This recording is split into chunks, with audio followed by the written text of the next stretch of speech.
Hello, St. John's friends. My name is Amanda, and I work with the Christian Involvement Team and small groups at St. John's Lutheran Church.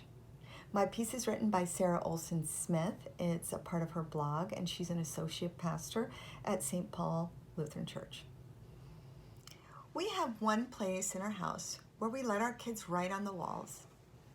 Every 6 to 8 months or so, we grab a Sharpie, yes, a permanent marker, and head to the door to our pantry. There on the door frame, we write little lines getting increasingly further from the floor with dates and names right next to them. Making those lines on our little growth chart is a favorite activity in our household. My kids love seeing how big they are getting. They back up their heels right to the door frame and stand up as tall as they can as we draw that little line along the top of their heads. Then my kids go on to stand back to back with each other, comparing the difference of height between them. Then they do the same with their dad and I, checking to see how much closer they are to becoming taller than us. It'll be a while for that, considering they're 6 and 9 years old, but they try. There's such joy I see in our families when a kid surpasses their parents' height. A lanky 17-year-old looking down at his dad, and in my case, a 14-year-old looking down at me. But it's not just kids who compare heights. As adults, we've grown to our full stature, but we still measure ourselves against others.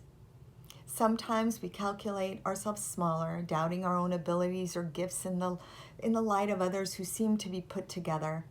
But other times, we add a few inches to our greatness, pridefully looking down at others who are so much less than we are for one reason or another. But when Jesus talks about growth, he speaks little of calculative comparing.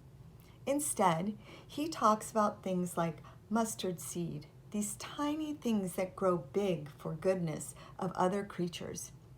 Jesus reminds us that it's not about how we measure our growth in comparison with others, but that we are growing at all. A vibrant faith is one that continues to move forward, to try new things, to rebuild and strengthen practices of prayer or worship, to change our minds and learn something new, or to live with more delight and generosity. Only you know where the growth needs to be and how those movements of development can make you more whole, joyful, grounded, or alive. So how could we ever compare our unique selves to anyone else? My daughter was a tiny infant. I worried about her not growing, but our wise pediatrician would repeatedly tell me, as long as she's consistent with her growth curve, she's good. This is the truth in faith too. There is no need to come, but simply to trust in God's work in you. We can mark little lines on our internal walls to celebrate how our faith keeps growing, like a mustard seed, to bring goodness to others and within ourselves. Blessings to you and yours.